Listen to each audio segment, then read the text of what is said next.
रामायण भारत का वो सुंदर काव्य है जो त्रेता युग के अवतार श्री राम के जीवन की कहानी है। रामायण को आगे अध्यायों में बांटा गया है जिन्हें एक साथ जोड़कर कांड बनते हैं। कांड का सीधा मतलब है गन्ने के पौधे के तने की गांठ, या फिर यहां जैसे कहानी का वो भाग जो किसी घटना को बताता है।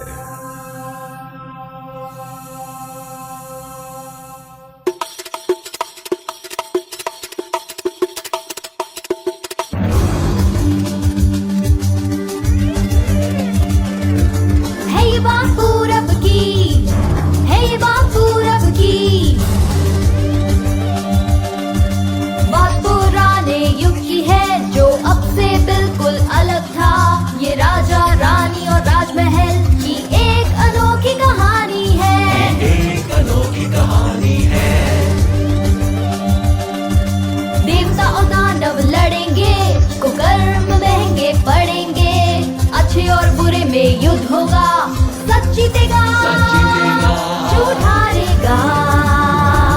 है ये बात पूरब की, है ये बात पूरब की, है ये बात पूरब की, भारत की।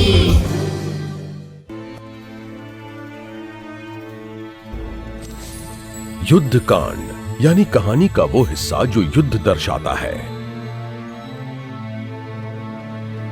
प्रभु श्री राम और रावण के बीच का युद्ध कांड में बड़े अच्छे तरीके से बताया गया है। इसके दो हिस्से हैं। कांड का पहला हिस्सा हनुमान के लौटने के बाद उनका प्रभु श्री राम से मिलना दर्शाता है।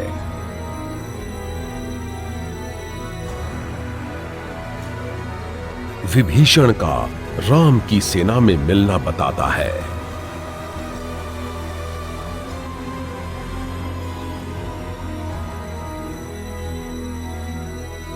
रावण का घमंड और वानर सेना का राम सेतु बनाकर लंका पहुंचना दर्शाता है।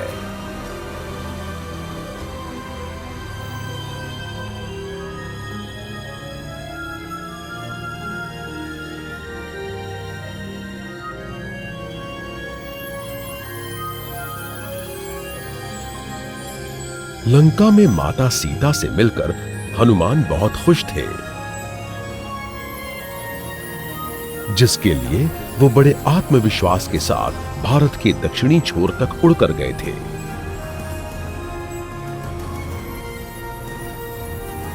सुग्रीव की सेना में भालुओं के मुखिया जामवंत और बाली का बेटा अंगद हनुमान को देखकर बहुत खुश हुए। वानर सेना ने भी बड़े शोरगुल और उत्साह के साथ हनुमान का स्वागत किया। हनुमान तेजी से किनारे उतर गए। मैं माता सीता से मिल आया। वानर सेना के जय घोष से धरती और आकाश कांप उठे। जामवंत ने हनुमान को आशीर्वाद दिया। अंगद ने उन्हें गले से लगा लिया। हनुमान, देवी सीता कैसी है? जांबवंत जी, माता सीता बहुत ही दुखी हैं। वो प्रभु श्री राम को याद करके रोती रहती हैं। उनके आसपास राक्षसियों का पहरा लगा है। सभी हनुमान की राह देख रहे थे, इसलिए हनुमान ने वानर सेना और जामवंत को लंका का पूरा ब्यौरा कह सुनाया। सभी वो सब सुनकर बहुत खुश हुए। हनुमान, अब हम सभी को राज्य लौटना चाहिए। महाराज सुग्रीव बेसब्री से हमारी राह देख रहे होंगे। वानर सेना खुशी से झूम उठी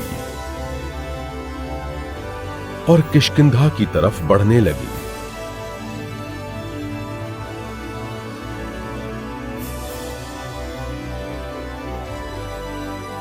वानरों का जय घोष सुनकर सुग्रीव समझ गए कि हनुमान लौट आए हैं। महाराज, मैं माता सीता से मिलकर आया हूं। हनुमान, मैं जानता था तुम उनसे जरूर मिलोगे। प्रभु राम आतुरता से तुम्हारी राह देख रहे हैं। उनसे शीघ्र जाकर मिलो।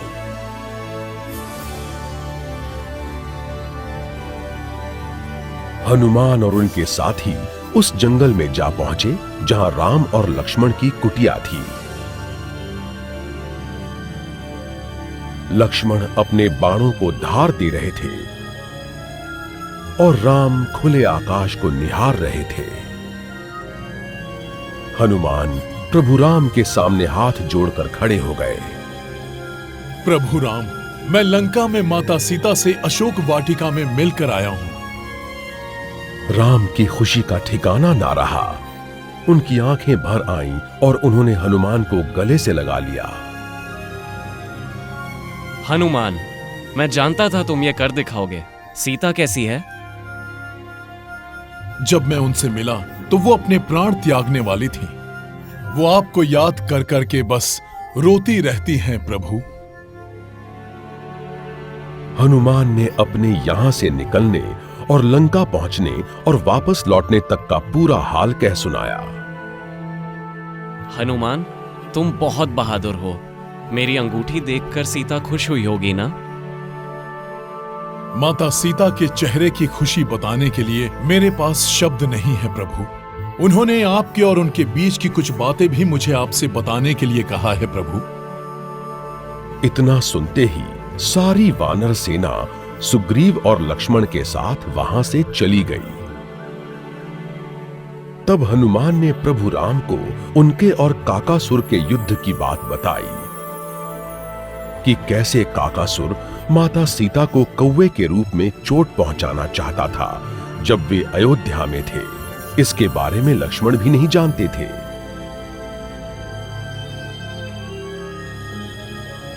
सीता ने ये बात हनुमान को राम को विश्वास दिलाने के लिए बताई थी और तब हनुमान ने सीता का दिया हुआ आभूषण राम को सौंप दिया। हनुमान, आज कितने दिनों के बाद मुझे खुशी मिली है। इसके आगे सभी सुख फीके हैं। मुझे ऐसा लग रहा है जैसे मैं सीता से मिल रहा हूं।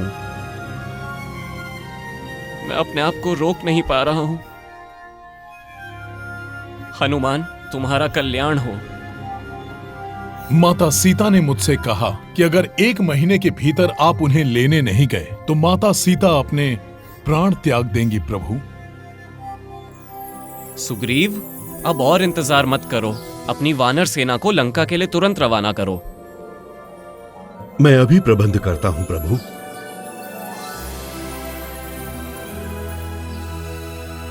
राम और लक्ष्मण के साथ पूरी वानर सेना सुग्रीव, हनुमान और अंगद लंका पर चढ़ाई करने के लिए निकल पड़े और महासागर के तट पर आ पहुंचे। वहीं दूसरी तरफ रावण भी अपनी सेना को युद्ध के लिए तैयार कर रहा था। वो जानता था कि राम सीता को लेने के लिए आ रहे हैं।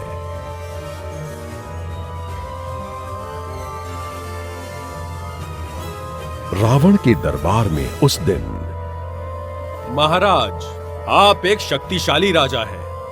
कोई भी आपका सामना नहीं कर सकता महाराज। राम भी आपसे डरकर भाग जाएगा।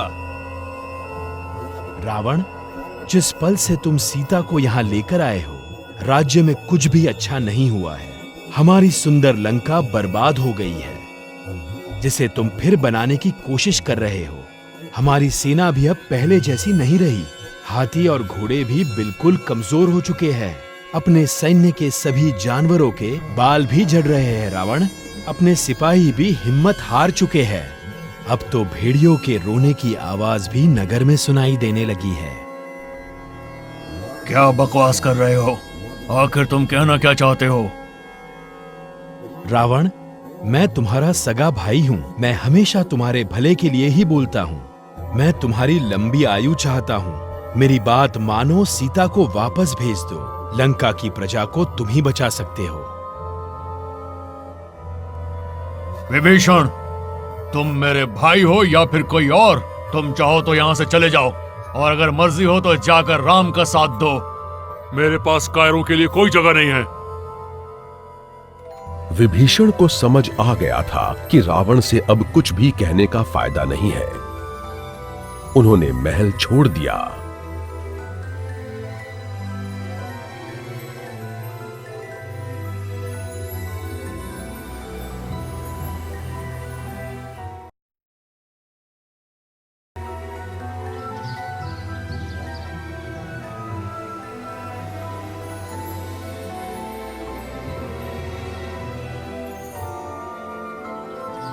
वो राम से मिलने के लिए किष्किंधा आ पहुंचे। विभीषण को वहां देखकर सुग्रीव को गुस्सा आ गया। विभीषण, तुम्हारी यहां आने की हिम्मत कैसे हुई? क्या तुम यहां हमारी सेना की शक्ति पर रखने के लिए आए हो? हम तुम्हें मार देंगे। मैंने लंका छोड़ दी है और मैं प्रभु राम की शरण में आया हूं। मैं जानता हूं वो मुझे अपना लेंगे। मैं तुम्हारी बातों में नहीं आने वाला विभीषण। महाराज, इनकी बेटी त्रिजटा माता सीता की रखवाली कर रही है, बिल्कुल एक मां की तरह। त्रिजटा की वजह से ही माता सीता जीवित है। त्रिजटा की वजह से ही मैं यहाँ वापस लौट पाया हूँ महाराज, अथवा मैं लंका में ही मारा गया होता। सुग्रीव, हमारे रघुकुल की रीत है कि हम शरण में आए हुए लोगों की हमेशा मदद करते हैं, भले ही वो हमारा दुश्मन क्यों ना हो। ठीक है प्रभु, पर याद रखें, ये रावण का भाई है। सुग्रीव, मैं तुम्हें एक कहानी सुनाता हूं।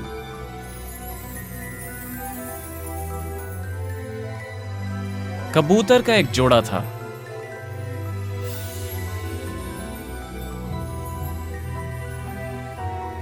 एक दिन एक शिकारी ने नर कबूतर को मारने के लिए पकड़ लिया। रास्ते में शिकारी बीमार पड़ गया। वो एक पेड़ के नीचे गिर पड़ा। ये वही पेड़ था जहां कबूतरों का जोड़ा रहता था। मादा कबूतर उसी पेड़ पर बैठी हुई थी। ये शिकारी हमारे घर आया है। ये तो उठ भी नहीं पा रहा है। मैं इसके लिए खाना ले आता हूँ। मैं तिनके जमा करके आग जलाने का बंदोबस्त करती हूँ ताकि इसे गर्मी मिले। नर कबूतर शिकारी के लिए फल ले आया। शिकारी ने फल खाए, लेकिन वो फिर भी बीमार रहा क्योंकि उनसे उसकी भूख मिट नहीं पाई। शिकारी, तुम हमारे घर आए हो, तुम्हारी रक्षा हम करेंगे। हम तुम्हें अच्छा खाना नहीं खिला पा रहे हैं, इसलिए मैं इस आग में कूदकर अपनी जान दे दूंगा। फिर तुम मुझे खाकर अपना पेट भर लेना। इतना कहकर कबूतर आग में कूद गया। सुग्रीव को राम ने ये कहानी सुनाई। सुग्रीव, अगर हमारे घर कोई दुश्मन भी आता है और अगर वो हमसे मदद मांगता है तो हमें अवश्य उसकी मदद करनी चाहिए। प्रभु राम, अब मुझे पता चल गया है कि पूरा विश्व आपकी तारीफ क्यों करता है। आप सच में महान हैं। राम ने विभीषण को गले लगा लिया। जन्म के समय हम सिर्फ 4 भाई थे। फिर शिकारी गुहा के आ जाने पर जिसने जंगल में हमारी मदद की, हम 5 हो गए। सुग्रीव के आने से 6 और अब तुम्हारे आने पर हम 7 हो गए हैं। प्रभु राम, आपने मुझे अपना लिया, इसके लिए मैं आपका आभारी रहूंगा। सुग्रीव, हमें आगे बढ़ना चाहिए। जामवंत और अंगद, सेना को शीघ्र तैयार करो।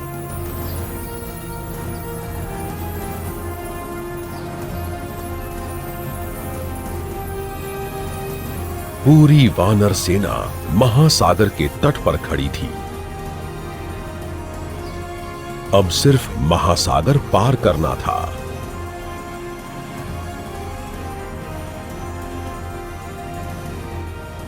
राम ने समुद्र के शांत होने के लिए 3 दिनों का व्रत रखा ताकि सेना महासागर पार कर सके। लेकिन महासागर का राजा समुद्रराज सामने नहीं आया। तब राम ने उस पर ब्रह्मदेव का ब्रह्मास्त्र छोड़ने का निर्णय किया।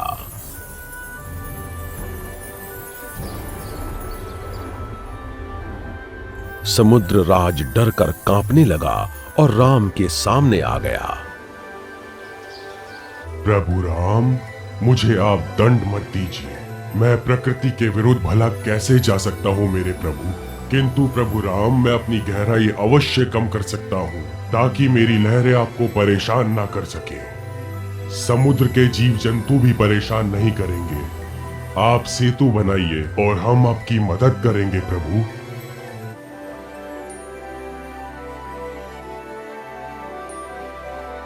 वानर सेना ने पत्थरों को जमा करना शुरू किया।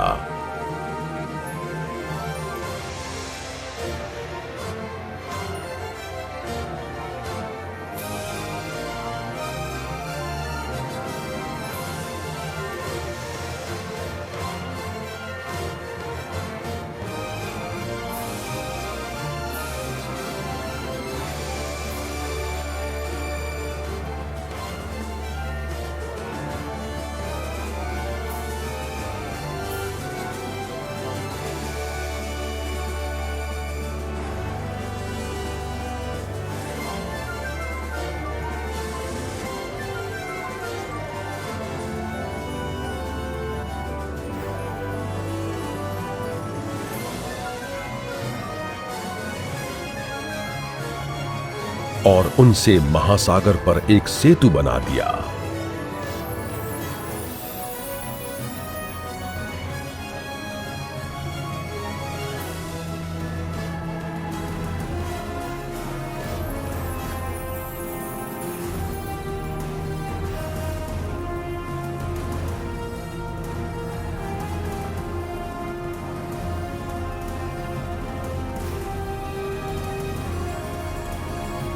सेतु के आसपास समुद्र शांत था, लहरें शांत थी, समुद्र की गहराई भी कम थी।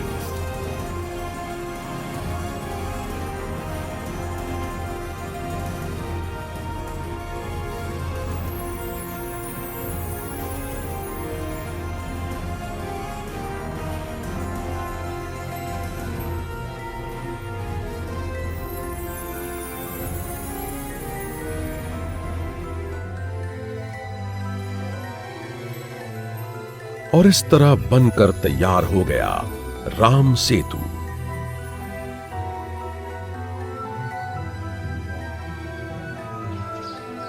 वानर सेना राम और लक्ष्मण, सुग्रीव, विभीषण के साथ लंका पहुंच गए।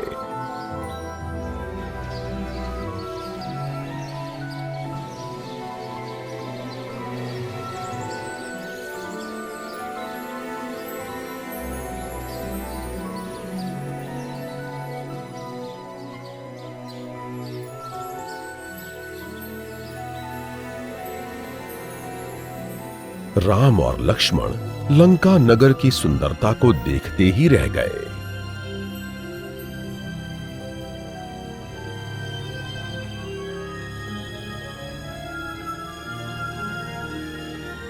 और उसी समय रावण के महल में रावण के नाना उसके पास आए। उन्हें सीता का बंदी बनाकर रखा जाना बिल्कुल अच्छा नहीं लगा। रावण, लगता है तुम्हें ये सब मजाक लग रहा है। मैंने आज तक तुम्हारे मामलों में कभी कुछ नहीं कहा है, लेकिन मैं सिर्फ अपने नाते की लंबी आयु चाहता हूं। रावण, तुम राम को कम मत समझो। वो कोई और नहीं, खुद भगवान विष्णु के अवतार हैं, और लक्ष्मण स्वयं शेषनाग हैं, जो विष्णु के रक्षक हैं। हनुमान में भगवान शिव की शक्ति है, वानर सेना में भी देवताओं की शक्ति है। उनके साथ युद्ध मत करो। सीता को उनके पास भेज दो तो हमारी लंका में फिर से शांति हो जाएगी। मैं कोई डरपोक नहीं हूँ जो इन दो साधारण मनुष्यों से डर जाऊं, जिनके पिता ने ही उन्हें राज्य से निकाल दिया। अगर आपको इतना ही डर है तो उन्हीं के पास जाइए, मुझे यहाँ किसी की जरूरत नहीं है।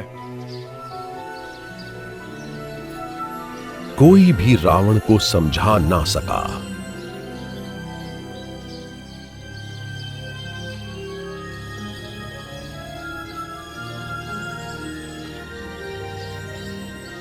लंका पहुंचने के बाद राम ने अंगद को दूत बनाकर रावण के पास भेजा।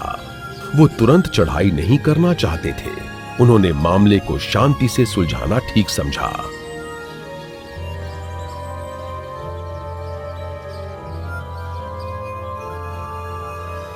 अंगद रावण से मिलने पहुंच गए।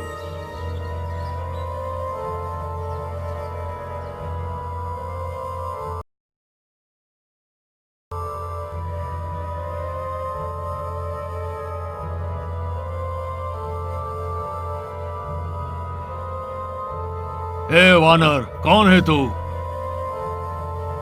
मैं प्रभु राम का दूत और महाराज बाली का बेटा अंगद हूँ। बाली एक महान योद्धा था, तुम उसके बेटे हो। तुम आखिर इस तरह दूत बनकर यहाँ क्यों आए हो? तुम्हें तो अपने राज्य से सभी को भगा देना चाहिए। प्रभु श्री राम मेरे पिता समान हैं। वो मेरा अच्छी तरह ध्यान रखेंगे। उन सभी को अपने राज्य से बाहर निकाल दो और मैं तुम्हें किष्किंधा का राजा बना दूंगा। मैं यहाँ किसी राज्य के लालच में नहीं आया हूँ। मैं यहाँ एक शांति दूत बनकर आया हूँ। हमारी माता सीता को यहाँ बंदी बनाकर रखा गया है। उन्हें प्रभु राम के पास वापस भेज दो, वरना तुम्हें हमसे युद्ध करना पड़ेगा। तेरी इतनी हिम्मत कि तू मुझसे ऐसे बात करे? तू तो मेरे सामने खड़े रहने के भी लायक नहीं है।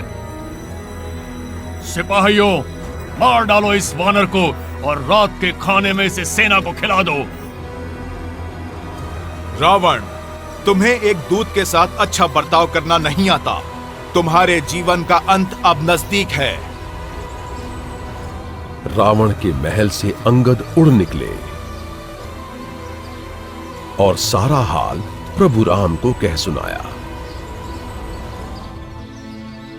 राम ने युद्ध की तैयारी शुरू कर दी।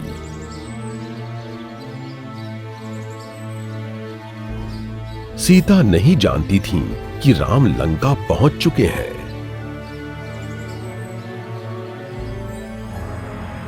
रावण ने एक षड्यंत्र रचा।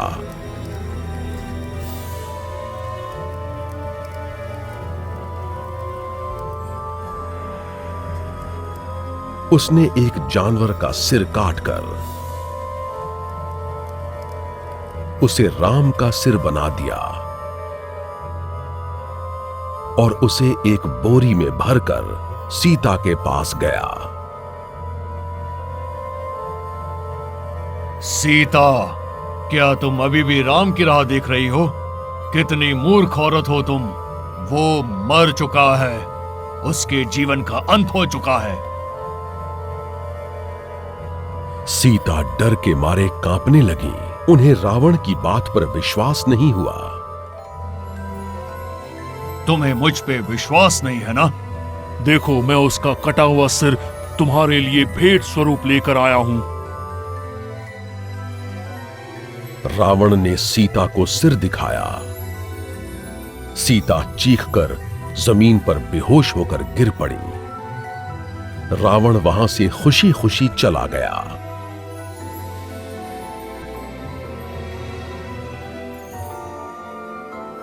त्रिजटा तुरंत सीता के पास चली आई।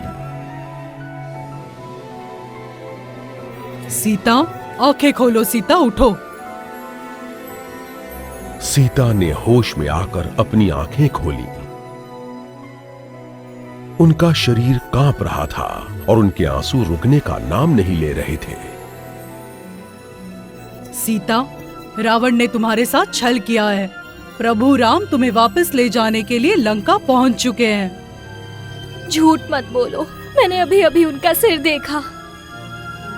देखो, वो सिर गायब हो गया है। रावण ने ये सब तुम्हें अपने पास बुलाने के लिए किया है। घबराओ मत सीता। सीता ने उसे गले से लगा लिया। सीता अपने प्रभु राम के आने की खबर सुनकर खुश हो गई।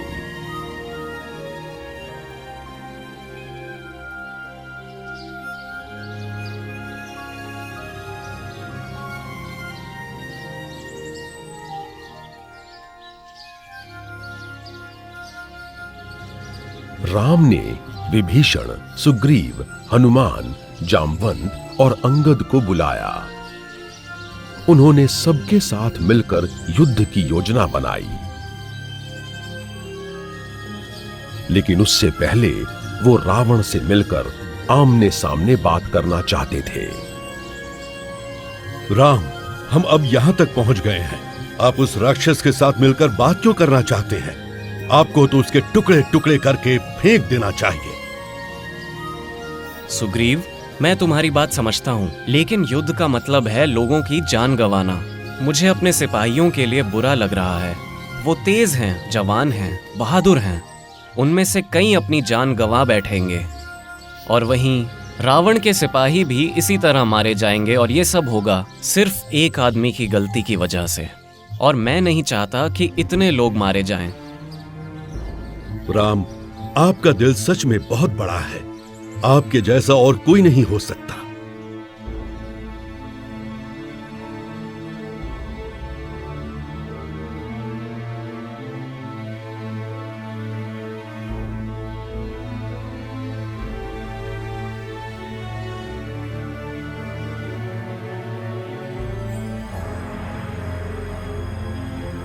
राम, लक्ष्मण और सभी महत्वपूर्ण लोग राम के महल के सामने आकर खड़े हो गए।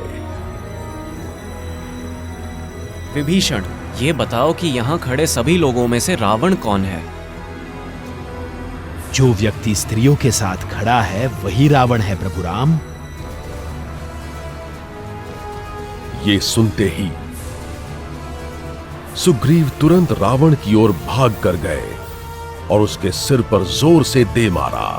रावण ने भी जवाब में जोर से मुक्का मारा। इस झड़प में सुग्रीव के हाथों में रावण के मुकुट का मोती आ गया। वो तुरंत वापस आ गए। राम सुग्रीव की इस हरकत को देखकर हैरान रह गए। वो डर गए थे कि सुग्रीव मारा जाएगा, लेकिन वो वापस आ गया। विभीषण, मैं उसका सर तो नहीं, लेकिन उसके मुकुट से निकला हुआ मोती लेकर आ गया। उसके सर से ज्यादा उसका मुकुट शक्तिशाली है। रावण, मैं यहाँ तुमसे शांति का प्रस्ताव लेकर आया हूँ। मैं नहीं चाहता कि लोग बिना वजह मारे जाएं। मैं नहीं चाहता कि इस सुंदर राज्य में किसी का खून बहे। मुझे तुम्हारी सलाह की जरूरत नहीं है। अगर तुम में हिम्मत है तो मेरा सामना करो, वरना अपने सिपाही लेकर यहाँ से भाग जाओ। तुमसे बातें करके मुझे अपना वक्त बर्बाद नहीं करना। राम और उनके साथ आए लोग समझ गए कि रावण से बात करने का अब कोई फायदा नहीं है। उन्हें युद्ध कल ही शुरू करना होगा।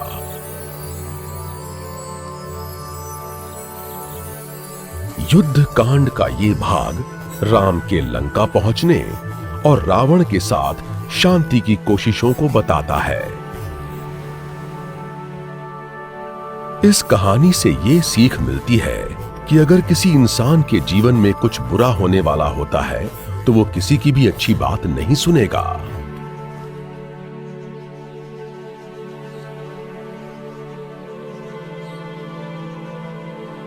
युद्ध कांड का अगला हिस्सा राम और रावण के बीच के युद्ध और उसके यादगार पलों को बहुत अच्छी तरह दर्शाता है।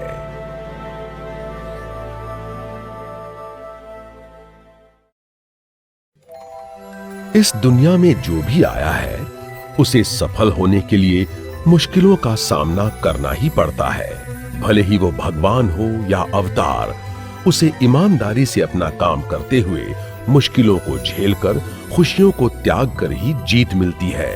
इस कांड में हम राम और रावण के युद्ध को देखेंगे।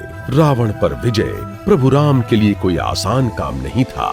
राम संयम, बहादुरी और संकल्प के एक जीते जागते उदाहरण थे। उन्होंने जैसा कहा वैसा ही किया। राम की इन्हीं खूबियों के कारण उन्होंने रावण को जीत लिया।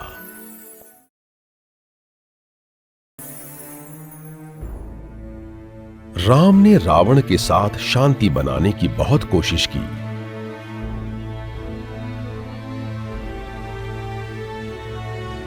लेकिन रावण उनकी कोई भी बात मानने को राजी नहीं हुआ।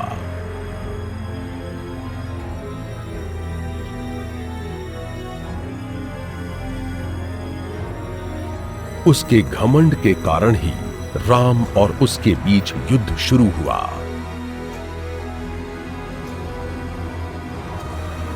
रावण के पास लाखों सिपाही, घोड़े और हाथी थे।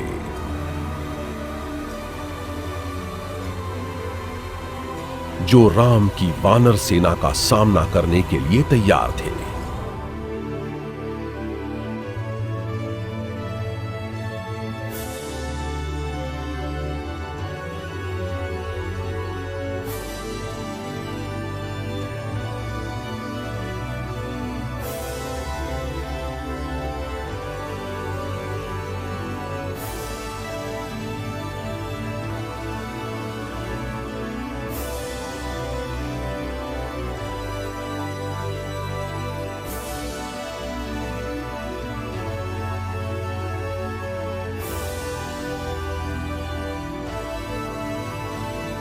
दोनों सेनाएं आमने सामने आ गईं।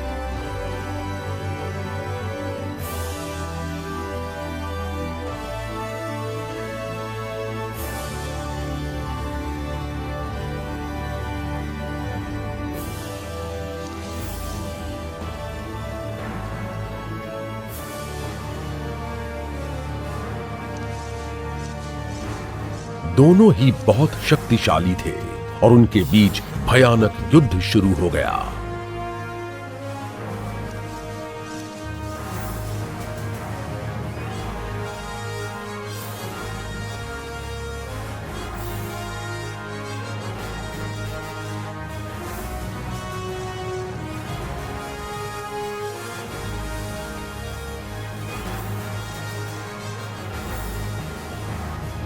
अलग अलग तरह के शस्त्रों का इस्तेमाल किया गया।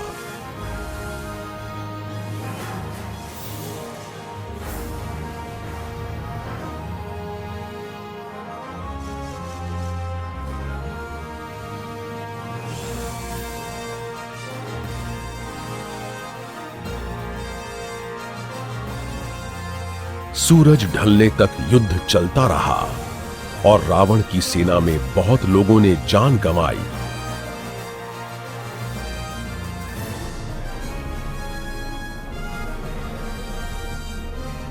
रावण को चिंता होने लगी कि उसके पहले दल को ही इतना नुकसान उठाना पड़ा। तभी उसने अपने बेटे इंद्रजीत को अगले दिन युद्ध में जाने के लिए कहा। इंद्रजीत एक शक्तिशाली योद्धा था। उसने काला कवच पहना,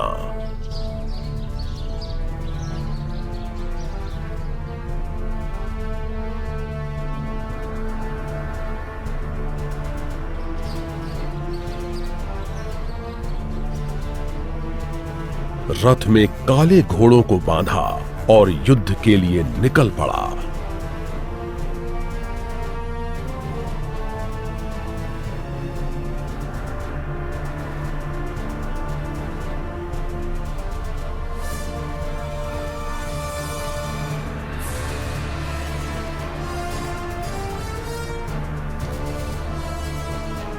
इंद्रजीत की शक्ति देखकर वानर डर कर भागने लगे।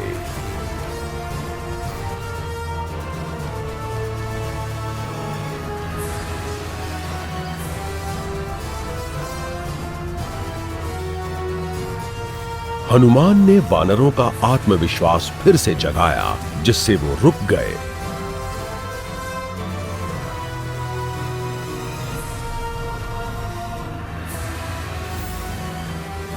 सुनो तुम वानरों, जानते नहीं तुम्हारा सामना किससे हो रहा है? मैं तुम्हें मसल कर रख दूंगा। इंद्रजीत, यहाँ बातें नहीं शस्त्र चलाते हैं। इंद्रजीत ने तुरंत बाणों और अलग अलग शस्त्रों की बारिश शुरू कर दी।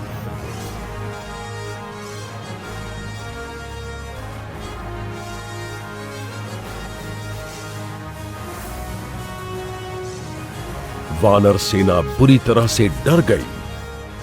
तभी इंद्रजीत ने अपने रथ को हवा में उठाया। वो हवा में उड़ने लगा।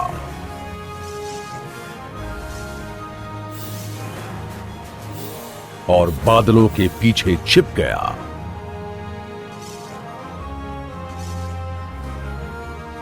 और वहीं से बाणों की बारिश करने लगा। राम, लक्ष्मण और हनुमान को बाणों के रूप में सांप डसने लगे। वो जहरीले बाण थे। हर जगह जैसे खून की होली खेली जाने लगी। और इंद्रजीत कहीं दिखाई ही नहीं दे रहा था।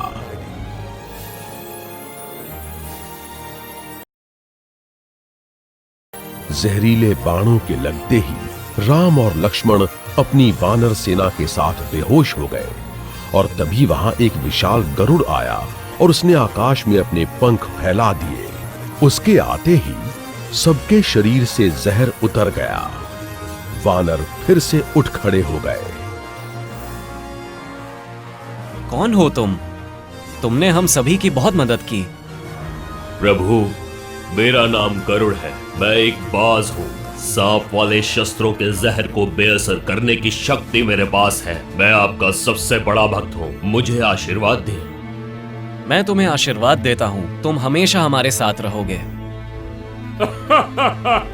बेवकूफ मनुष्य, अब तो समझ जाओ कि हमसे युद्ध करने की ठान कर तुम सबने बहुत बड़ी गलती की है। मैं अब ब्रह्मास्त्र का इस्तेमाल करूंगा और तुम सब मारे जाओगे। ब्रह्मास्त्र एक बहुत शक्तिशाली अस्त्र है जो खुद ब्रह्मा ने इंद्रजीत को दिया था। इस अस्त्र के इस्तेमाल करने पर लोग बेहोश हो जाते हैं और 3 घंटों के अंदर अगर आंख ना खुले तो जान चली जाती है। लक्ष्मण ने इंद्रजीत पर उतना ही शक्तिशाली अस्त्र छोड़ने का निर्णय किया। लक्ष्मण, धीरज रखो। उसके ब्रह्मास्त्र छोड़ने पर हम बेहोश हो जाएंगे। वो समझेगा कि हम मारे गए और फिर वो वापस लौट जाएगा। परंतु हम हार नहीं मानेंगे। हम ब्रह्मा देव के सम्मान के लिए उस अस्त्र को एक बार झेल लेंगे। ब्रह्मास्त्र एक बार से ज्यादा इस्तेमाल नहीं किया जा सकता। घबराओ मत, हम उसे झेल लेंगे। इंद्रजीत ने लक्ष्मण की तरफ निशाना लगाया और ब्रह्मास्त्र छोड़ दिया। राम और लक्ष्मण वानर सेना के साथ तुरंत बेहोश हो गए।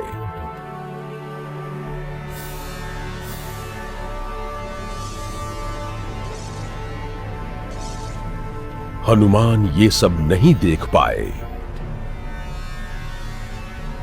अब इंद्रजीत ने अपना रथ नीचे जमीन पर उतार लिया। मेरे महाराज पिता की विजय हुई। राम मर चुका है और उसका भाई भी हमारी महान लंका की धूल में पड़ा हुआ है। इंद्रजीत ने रावण को ये खबर दी। रावण ने अपने बेटे को गले से लगा लिया। शाबाश बेटा, तुम ब्रह्मांड पर राज करोगे। तुम जैसा कोई नहीं। मैं तुमसे बहुत खुश हूं। रावण ने अपने सभी मंत्रियों के साथ जीत का जश्न मनाया और वहीं युद्ध के मैदान में जांबवंत, अब मुझसे ये सब सहा नहीं जा रहा। अयोध्या के राजकुमारों को मैं धूल पर पड़े नहीं देख सकता। हमारे सभी वीर योद्धा भी बेहोश हो चुके हैं। अब आप ही बताइए जांबवंत जी कि हम क्या करें। चिंता मत करो। उत्तरी दिशा में हिमालय की तलहटी में संजीवनी बूटी का एक पर्वत है। उस पर्वत पे एक खास बूटी है जो अंधेरे में चमकती है। अगर वो बूटी ले आओ तो उस बूटी की खुशबू से ही सभी लोग फिर से जिंदा हो जाएंगे। बिना एक पल की भी देरी किए हनुमान तेजी से उड़ निकले हिमालय की ओर।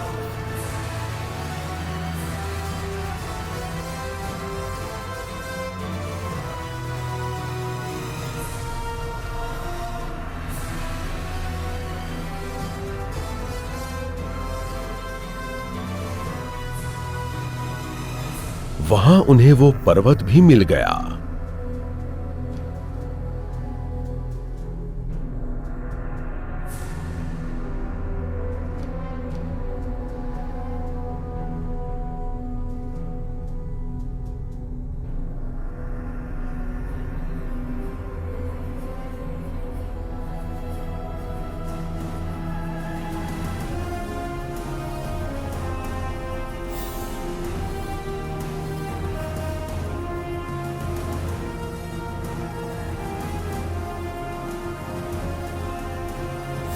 पर उनके पास संजीवनी बूटी को खोजने का समय नहीं था, इसलिए उन्होंने वो पूरा पर्वत ही अपने दाहिने हाथ पर उठा लिया और युद्ध के मैदान की तरफ लौट चले।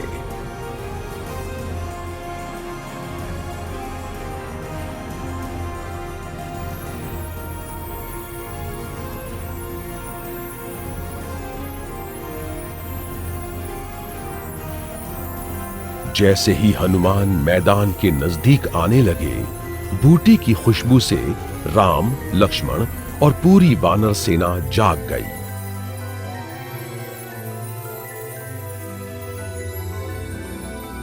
हनुमान बहुत खुश हुए। उसी तेजी के साथ वो उड़कर गए और पर्वत को फिर से उसकी जगह पर छोड़ आए।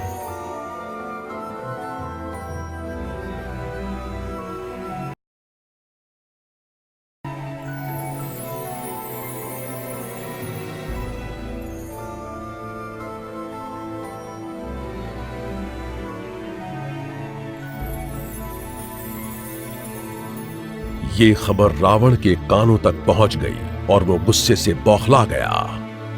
इंद्रजीत, तुमने उन्हें खत्म क्यों नहीं किया? पिताजी, मैं भी हैरान हूं। अब तो मैं उनके प्राण लेकर ही वापस लौटूंगा। खुद से नाराज इंद्रजीत युद्ध के मैदान में लौट गया। उसने अपने आप को अदृश्य कर लिया और बादलों में छिप गया। कोई आवाज नहीं हुई। अचानक बाणों की बरसात ने वानरों को घायल कर दिया। वो एक एक करके जमीन पर गिरने लगे। राम और लक्ष्मण ये सब देखकर चौंक गए। लक्ष्मण, इंद्रजीत के पास इंद्र और ब्रह्मदेव के दिए हुए बहुत सारे शस्त्र हैं। उसका वध तुम्हें सूर्य ढलने से पहले करना होगा, क्योंकि रात में उसकी शक्तियां बढ़ जाती है। लक्ष्मण ने सूर्य देवता से प्रार्थना की। सूर्य देव, आप इस ब्रह्मांड का प्रकाश हैं। आप तो देवों के देव हैं। इंद्रजीत को ढूंढकर उसका वध करने में मेरी मदद कीजिए। सूर्य देव ने लक्ष्मण को आशीर्वाद दिया। लक्ष्मण ने अपना बाण आकाश की ओर छोड़ा।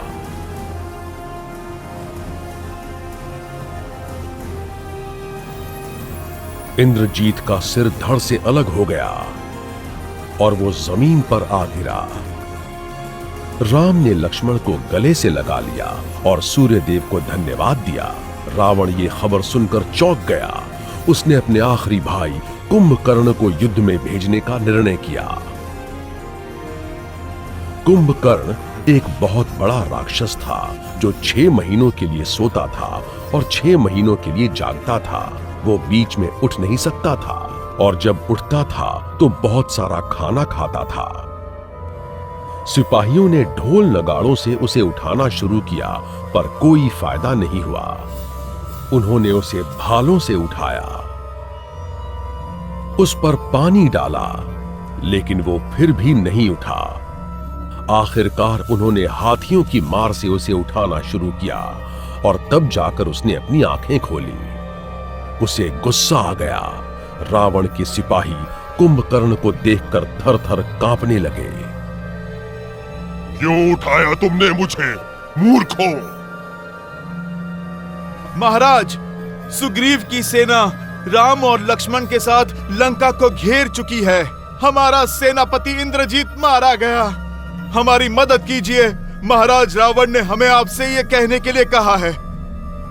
ठीक है, अब उनसे सीधा युद्ध के मैदान में मिलेंगे।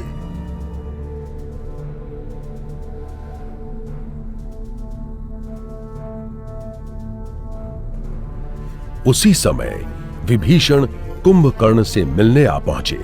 स्वागत है विभीषण, क्या आप यहाँ रावण का साथ देने आए हैं?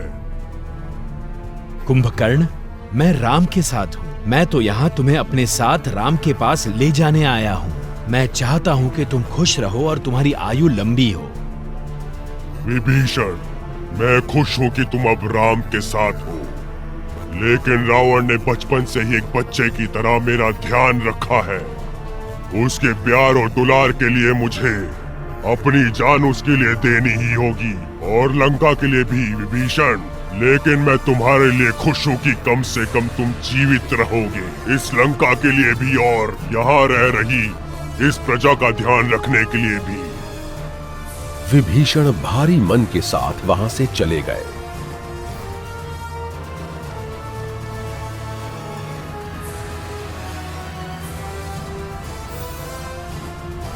कुंभकर्ण ने युद्ध के मैदान में किसी पर्वत की तरह कदम रखे। सेना के लिए वो किसी भयानक सपने की तरह था। उसने हजारों वानरों को मार डाला, लेकिन आखिर में उसकी भी मौत हो गई। जब ये खबर रावण तक पहुंची, तब उसने अपना पूरा आत्मविश्वास खो दिया। वो अपने भाई की मौत सहन नहीं कर पा रहा था। तभी रावण का सबसे छोटा बेटा अतिकाय उसके पास आया। वो लंका का सबसे जवान योद्धा था। पिताजी, आप घबराइए मत, मैं हूं ना आपके साथ। मैं लक्ष्मण को मारकर राम को आपके लिए छोड़ दूंगा। शाबाश मेरे बेटे, आगे बढ़ो। अतिकाय एक चीते की तरह मैदान में उतरा।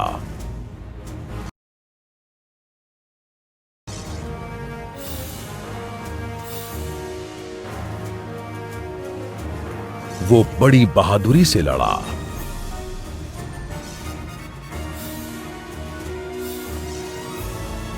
अतिकाय की हिम्मत को देखकर राम हैरान रह गए, लेकिन आखिरकार लक्ष्मण ने उसे मार डाला। अतिकाय की मौत से जीवन में पहली बार रावण पूरी तरह टूट गया। लंका की सभी स्त्रियां छोटे अतिकाय की मौत पर आंसू बहाने लगीं। आखिरकार रावण को राम का सामना करने के लिए खुद मैदान में उतरना पड़ा। रावण का रथ सोने और मोतियों का बना था। उसकी आंखों से जैसे अंगारे निकल रहे थे। वो अपने रथ पर लगे काले घोड़ों के साथ आता हुआ भयानक लग रहा था। उसका सामना राम से हुआ। राम और रावण के बीच कई शस्त्रों से बराबरी की लड़ाई हुई।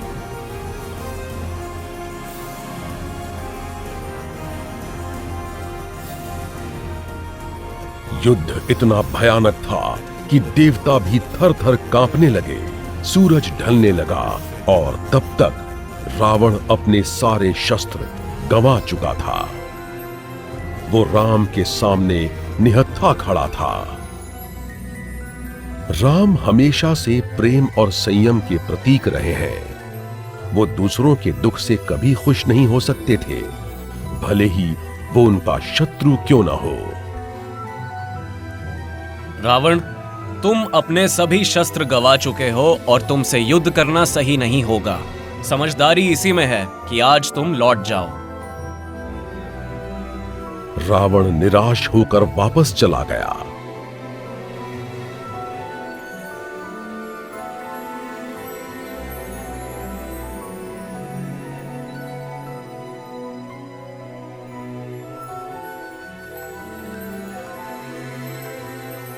वो रात भर सो नहीं पाया। उसे पूरी रात उसके द्वारा की गई सभी गलतियां याद आने लगी। इंद्रजीत, अतिकाय, कुंभकर्ण और हजारों सिपाहियों की मौत ने रावण के अहंकार को चूर चूर कर दिया। उस रात मानसिक तौर से वो परेशान रहा और अपना अपमान बर्दाश्त नहीं कर पा रहा था।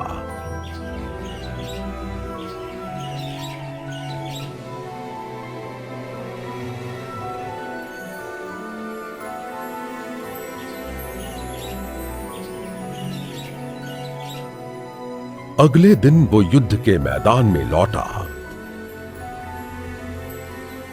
राम के साथ युद्ध फिर शुरू हुआ।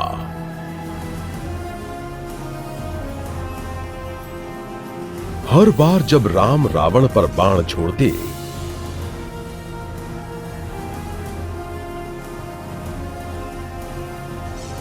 तो रावण का सिर कट जाता, पर उसकी जगह नया सिर आ जाता।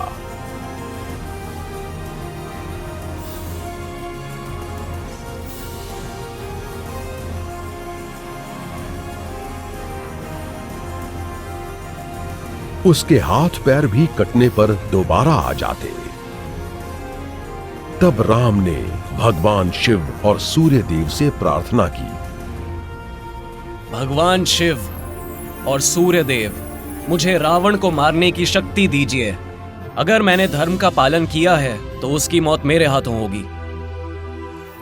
देवताओं ने राम को आशीर्वाद दिया। राम ने अपना ब्रह्मास्त्र निकाला, जो उन्हें अगस्त्य ऋषि ने दिया था जब वो युवा थे। उन्होंने उसे रावण पर छोड़ दिया।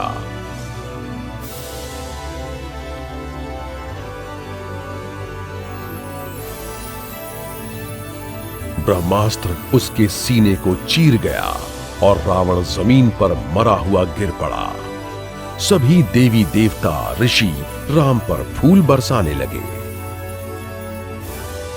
हनुमान, सुग्रीव और पूरी वानर सेना बहुत खुश थी। लक्ष्मण ने भैया राम को गले लगा लिया। सुग्रीव, इस युद्ध में मदद करने के लिए तुम्हारा बहुत बहुत धन्यवाद। लक्ष्मण, विभीषण के राज्याभिषेक की तैयारी शुरू करो और सीता को लाने के लिए हनुमान को भेजो। हनुमान अशोक वाटिका के लिए उड़ निकले।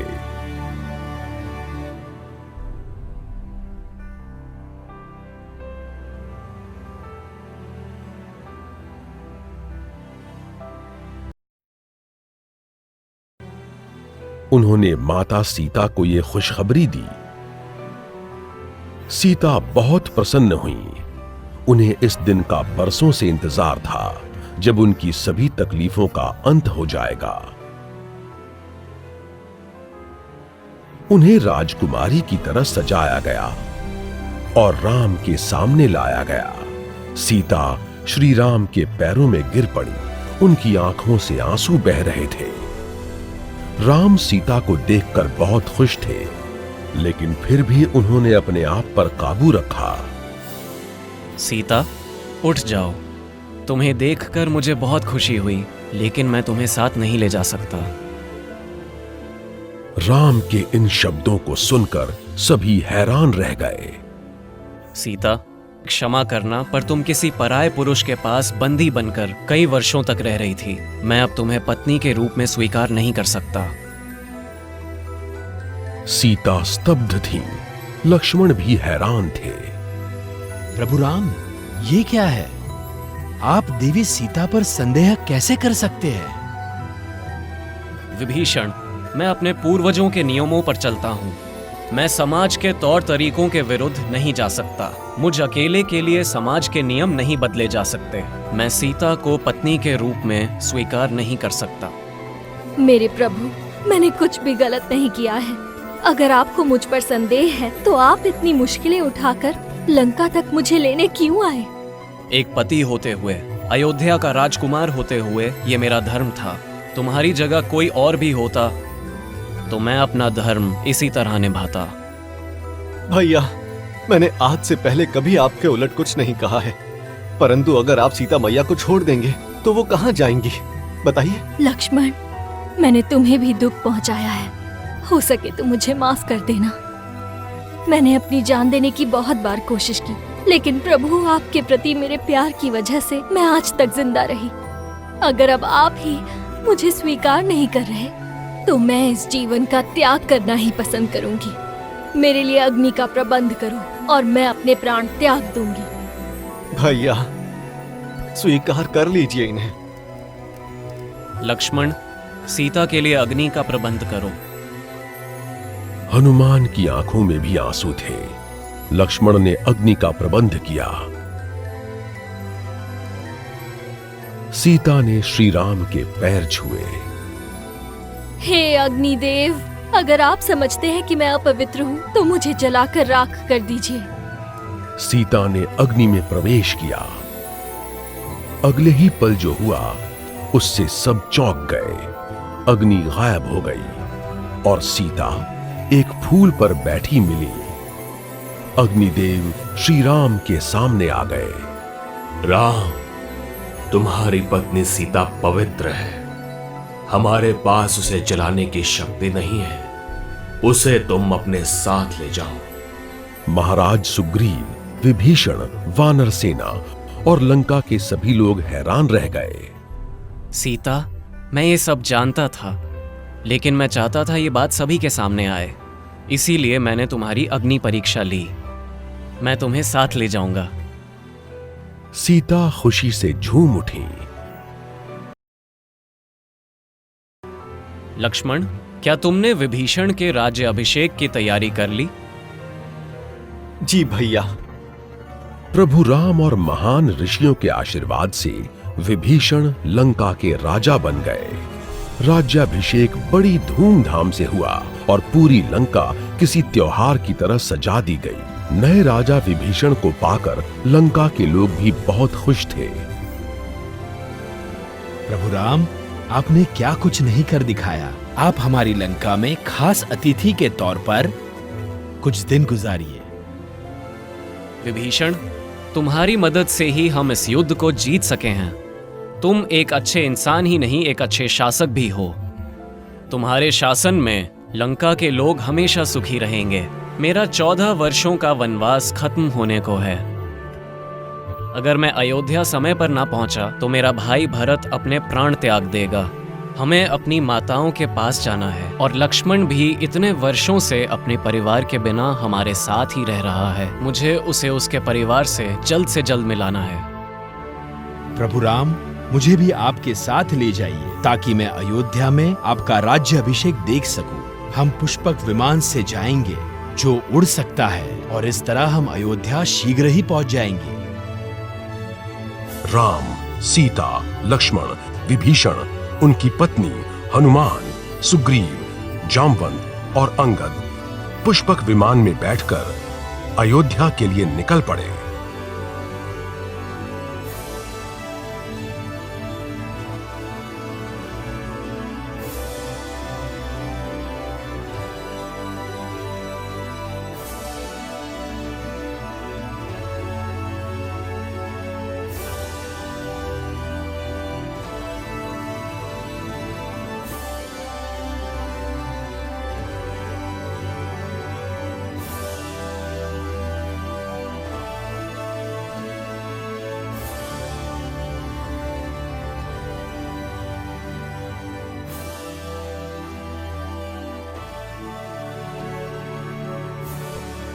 रावण एक निडर राजा था। वो एक समर्थ और काबिल शासक था, लेकिन इतनी खूबियां होने के बाद भी उसके घमंड ने न सिर्फ उसका बल्कि उसके पूरे कुल का नाश कर दिया। एक आदमी की गलती ने सुंदर लंका नगरी और उसके लोगों को बर्बाद कर दिया।